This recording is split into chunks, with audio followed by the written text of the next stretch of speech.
Hi everyone, welcome back to Sarah's World. இன்றைக்கி நம்ம இந்த வீடியோவில் மேக்ரல் ஃபிஷ் கறி எப்படி பண்ணுறதுன்னு பார்க்கலாம். எஸ், அயில மீன் குழம்பு.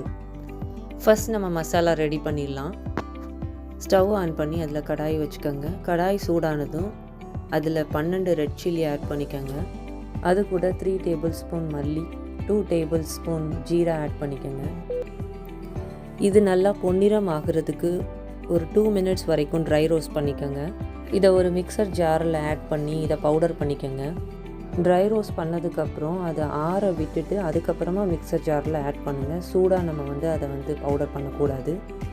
அது கூட ஒரு ஹேண்ட் அளவுக்கு பொடிசாக கட் பண்ண தேங்காய், ஒரு பெரிய பல்லாரி வெங்காயம், இதையும் பொடியாக கட் பண்ணி ஆட் பண்ணி கிரைண்ட் பண்ணிக்கோங்க.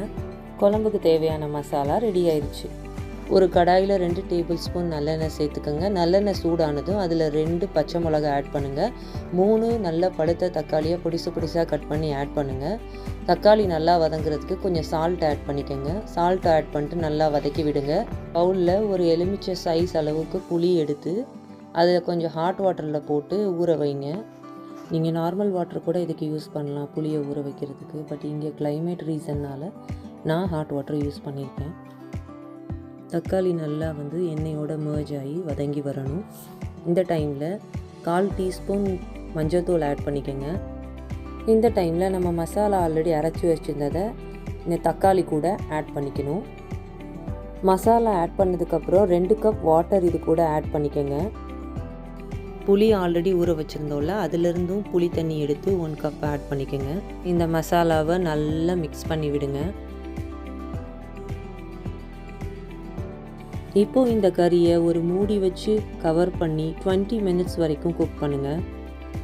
எப்போ நம்ம மீனை ஆட் பண்ணணும் அப்படின்னா, குழம்பு நல்லா வற்றி அதில் மேலே உள்ள லேயரில் ஆயில் அப்படியே செப்பரேட் ஆகி தெரியும். அந்த டைமில் நம்ம மீனை ஆட் பண்ணணும். மீனை 1 by 1 குழம்புக்குள்ளே ஆட் பண்ணுங்கள்.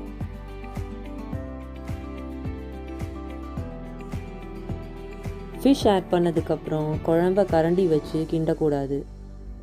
ஃபிஷ் உடைகிறதுக்கு நிறைய சான்சஸ் இருக்குது. ஸோ இந்த ஒரு டெக்னிக்கை நீங்கள் ஃபாலோ பண்ணலாம்.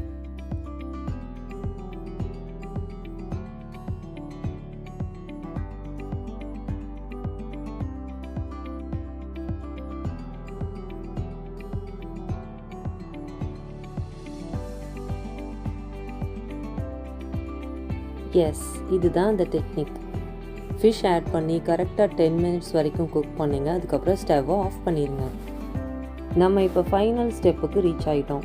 ஒரு கடாயில் 1 டேபிள் ஸ்பூன் நல்லெண்ணெய் ஆட் பண்ணிவிட்டு அதில் 1/4 டீஸ்பூன் கடுகு ஆட் பண்ணி கடுகு வெடித்து வர வரைக்கும் வெயிட் பண்ணுங்கள். கடுகு வெடித்து வந்ததுக்கப்புறம் 1/4 டீஸ்பூன் வெந்தயம் அதில் ஆட் பண்ணுங்கள்.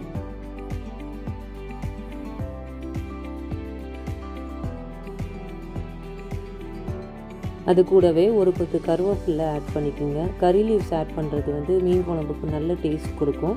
கொஞ்சமாக வெங்காயம் ஆட் பண்ணுங்கள். ஆட் பண்ணி நல்லா ப்ரௌன் கலர் ஆகிற வரைக்கும் நல்லா ஃப்ரை பண்ணுங்கள். இந்த மீன் குழம்பு இட்லி, தோசை, சாதம் இது கூடலாம் நம்ம ஊற்றி சாப்பிடும்போது அருமையாக இருக்கும். நம்மளில் எத்தனை பேருக்கு இந்த எக்ஸ்பீரியன்ஸ் இருக்குது? சின்ன வயசில் அம்மா ஃபிஷ்ஷை சுட ஃப்ரை பண்ணும்போது பக்கத்தில் அசிஸ்டண்ட் ஒர்க் பார்த்துக்கிட்டு அந்த சூடான ஃபிஷ்ஷை வாங்கி சாப்பிட்டுக்கிட்டு அப்படியே நம்ம அந்த கிச்சன்லேயே செட்டில் ஆயிடுவோம். அப்படி எக்ஸ்பீரியன்ஸ் எத்தனை பேருக்கு இருக்குது? அதெல்லாம் ஒரு கோல்டன் மெமரிஸ். சரி, இப்போ குக்கிங்க்கு திருப்பி வரலாம். அந்த தாளித்து வச்சுருந்த தாளிப்பை எடுத்து ஃபைனலாக அந்த குழம்புல ஆட் பண்ணிடலாம். ஃபைனலி மேக்ரல் ஃபிஷ் கறி ரெடி ஆயிடுச்சு. அயில மீன் குழம்பு சுட சாப்பிட ரெடியாக இருக்குது. ஜாலியாக சாப்பிடுங்க.